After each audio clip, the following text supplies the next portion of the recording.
Rian Johnson gave out who the killer is in Wake Up Dead Man, and the people who's been trying to guess who it is have been looking in all the wrong places. They're searching for plot twists, motives, smoking guns, while the real clues were always hiding beneath the story, embedded in its very architecture. Solving this requires a shift in perspective, one where you stop from simply just watching the movie and start putting them on trial. The investigation begins with 2019 Knives Out. The killer, Ransom Drysdale, played with a perfect smirk by Chris Evans, who reveals himself to be the architect of the whole affair. You realize that at the height of his fame as Captain America, while gargling juggernauts, Chris Evans, an Avenger, was cast as the villain. That feeling of a clever, ironic wink becomes the first breadcrumb in a long trail of meta clues. That same structural irony escalates in the 2022 movie Glass Onion.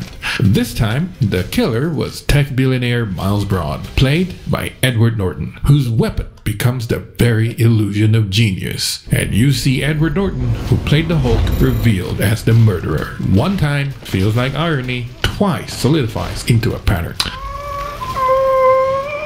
Rian Johnson is showing us that the killers in his universe are constantly played by actors from the Marvel Cinematic Universe. And this is where he plants the master clue, the one where everyone dismissed as a joke. In one scene, a case of Jeremy Renner's private batch hot sauce is delivered.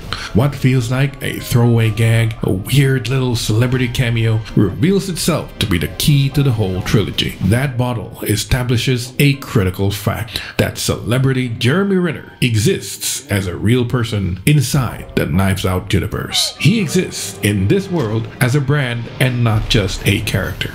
This whole pattern converges in the upcoming third film, Wake Up Dead Man. We know that the cast is again stacked with MCU ties, like Josh Brolin, who played Thanos. The pattern suggests one of them is our killer, but Johnson left a final brilliant rule to solve the puzzle. In the previous films, when there are multiple MCU actors, the killer is always the one who was an Avenger. And in this cast, while Josh Brolin played a villain, Jeremy Renner is Hawkeye, an Avenger. Suddenly, the hot sauce clue snaps the entire case shut. Since the celebrity Jeremy Renner already exists in this universe, his appearance in this film, playing a character, now functions as a disguise. He's a real person hiding inside a fictional story, and Johnson even gave us the name of the disguise, Dr. Nat Sharp. In that name, the final clue crystallizes, a nod to Natasha and a sharpshooter all at once. The logic leads to only one place. The prediction reveals itself to be the inevitable conclusion of a pattern that Rian Johnson has been laying out for years. The killer in Wake Up Dead Man is Jeremy Renner. Now, if you see the pattern, you're officially part of the investigation. So hit like to make it official. And tell me in the comments, what other meta clue do you think everyone else missed? Subscribe.